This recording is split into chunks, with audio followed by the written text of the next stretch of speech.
Pasukan Tentara Pembebasan Nasional Papua Barat, TPNPB, sayap militer Organisasi Papua Merdeka, OPM, menembaki pesawat sipil yang hendak mendarat di Kabupaten Yahukimo pada Selasa, 13 Januari 2026.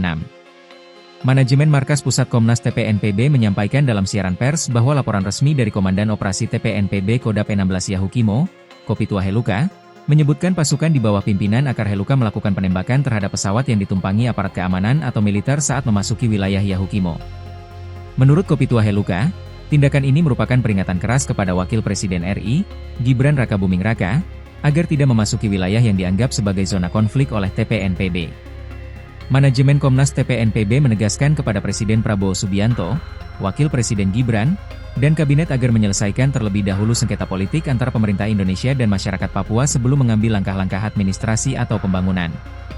Selain itu, TPNPB juga mengimbau masyarakat Papua dari Sorong hingga Samarai untuk tidak menyerahkan tanah adat mereka kepada pemerintah Indonesia, termasuk untuk pembangunan perkebunan sawit, pertanian padi, atau pos-pos militer.